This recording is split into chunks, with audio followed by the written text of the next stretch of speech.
बंटी चिड़ा अपनी बेटी टुनटुनी से बहुत प्यार करता था। वो उसका हर एक जन्मदिन बड़ी धूमधाम से बनाता था। धीरे धीरे टुनटुनी 15 साल की हुई। उसका 15वां जन्मदिन जल्दी ही आने वाला था। ठीक जन्मदिन के 2 दिन पहले टुनटुनी बंटी के पास जाती है और उससे बोलती है, पापा आप क्या कर रहे हो? बेटा मैं तेरे जन्मदिन की तैयारी कर रहा हूँ। तू तो जानती ही है मैं तेरा हर जन्मदिन बड़ी ही धूमधाम से मनाता हूँ। लेकिन पापा मुझे इस बार अपना जन्मदिन नहीं मनाना। ये सुनकर बंटी हैरान हो जाता है और टुनटुनी से पूछता है, अरे टुनटुनी तुझे अचानक क्या हो गया? तेरे जन्मदिन की लगभग सब तैयारी हो गई है और तुम बोल रही हो कि तुम्हें अपना जन्मदिन नहीं मनाना।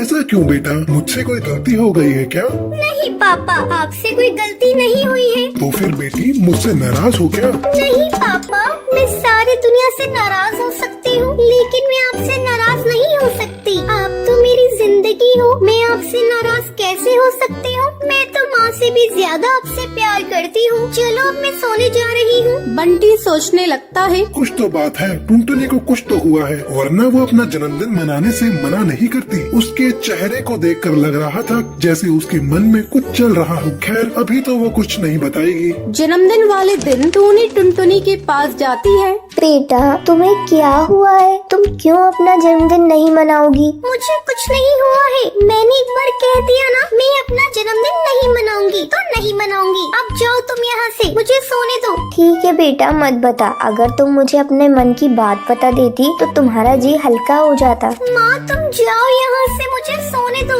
टूनी के जाने के बाद बंटी वहाँ पर आता है और रोने लगता है। पापा आप क्यों रो रहे हैं? क्या बात हो गई है पापा? और क्या बेटा, रोए नहीं तो और क्या करूं? तुम तो अपने मन की बात बता ही नहीं रही हो कि तुम्हें जन्मदिन क्यों नहीं मनाना। मैं तो तुमसे सारी बात शेयर करता हूँ और तुम हो कि कुछ बता ही नहीं रही हो। बताओ तुम्हें क्या चाहिए? पापा जो मुझे चाहिए वो आप मुझे दोगे क्या? तुम मांग कर तो देखो, मैं जरूर ला कर दूंगा। मैं तुम्हारी इच्छा अगर पूरी न कर सका तो तुम्हारा बाप कैसा? तो पापा आप शराब पीना छोड़ दो। मैं तुम्हारी कसम खाता हूँ आज से मैं शराब को कभी हाथ नहीं लगाऊंगा। चलो तुम अब फटाफट तैयार हो जाओ। टुनटुनी फटाफट तैयार होकर हॉल में आती है और धूमधाम से अपना जन्मदिन मनाती है। और इसी तरह 5 साल गुजर जाते हैं। बंटी टुनटुनी की एक अच्छे घर में शादी कर देता है। विदाई के समय, पापा मैं कैसे अपने घर में रहूंगी? आपके बिना मुझे जरा भी अच्छा नहीं लगेगा। पापा बेटियों की विदाई क्यों होती है? क्यों वो अपने ससुराल चली जाती है? बेटी यही दुनिया की रीत है, एक न एक दिन बेटियों को अपने ससुराल जाना होता है। बेटा मत रो बेटा, तेरा मेकअप खराब हो जाएगा और तबीयत भी। तेरे माँ बाप के साथ इतना ही समय लिखा था, अब तू अपने पति के साथ खुशी खुशी जा। बेटा मोंटू मैंने अपनी बेटी को बड़े ही नाजों से पाला है। मेरी फूल सी बच्ची को खुश रखना। अगर इससे भूल से गलती हो जाए तो इसे माफ कर देना। मैंने अपनी बेटी को सब कुछ सिखा दिया है। ये बड़ी ही समझदार है। माँ जी अब आप इसकी चिंता बिल्कुल छोड़ दीजिए। मैं इसका ध्यान अपनी जान से भी ज्यादा रखूंगा। अगर इससे कुछ गलती हो गई तो मैं नजरअंदाज कर दूंगा। तभी मोंटू कबूतर का दोस्त कालू कौआ बोलता है, अरे भाई जल्दी विदाई करा कर चलना, मुझे बहुत जोरों की भूख लगी है। रात मेरा खाने से पेट नहीं भरा, साला खाने में कोई स्वाद ही नहीं था। हाँ दोस्त रोटियां भी मुझे कुछ खास लगी नहीं। चलो रास्ते में रुक कर कहीं ढाबे पर खा लेंगे। अपने पति की बातें सुनकर टुनटुनी अपने पापा से कहती है, पापा मुझे अपने ससुराल नहीं जाना। अब मैं नहीं जाऊंगी अपने ससुराल। क्या हुआ बेटा, क्या बात हुई है? अरे अरे अरे टुनटुनी किसी से क्या कोई गलती हो गई क्या? गलती तो बहुत बड़ी हुई है। मेरे पापा ने रात रात जागकर शादी की तैयारियां की थी। एक एक सामान को बड़े नाजों से सजाया था। दिल्ली और बॉम्बे से हलवाई बुलवा कर 36 पकवान बनवाए थे और आप लोगों को खाना पसंद नहीं आया। मैं अपने पापा की इतनी बेइज्जती नहीं सह सकती। आप बिना दुल्हन लिए यहाँ से जा सकते हैं। आपको क्या पता, जब से बेटी का जन्म होता है तब से वो एक एक चीज जोड़ता है, लेकिन आपने तो एक झटके में सब बर्बाद कर दिया। आपको क्या पता मुझे कितना दुख हुआ है। अगर आपकी कोई बहन होती तो आपको पता चलता। एक बेटी अपने मायके के लिए कितना मायने रखती है। जब मैं मायके चली जाऊंगी तब मेरे पिता कितना रोएंगे ये मैं ही जानती हूँ। बस करो बेटी, अब क्या रुलाओगी? बस कर बेटा, ऐसा नहीं बोलते।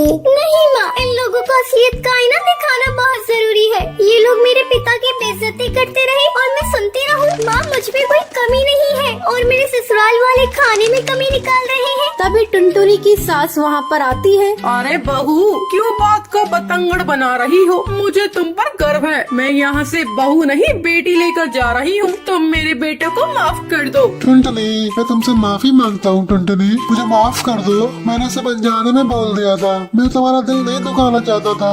देख बेटा, अब तो मेरे बेटे ने भी माफी मांग ली। अब चल, विदाई का भी मुहूर्त निकलता जा रहा है। माँ मेरे जाने के बाद मेरे पापा का ख्याल रखना, और जब भी मुझे याद करके कभी रोए तो उन्हें संभाल लेना माँ। और मुझसे कोई गलती हुई हो तो मुझे माफ कर देना माँ। अब टुनटुनी की खुशी खुशी विदाई हो जाती है।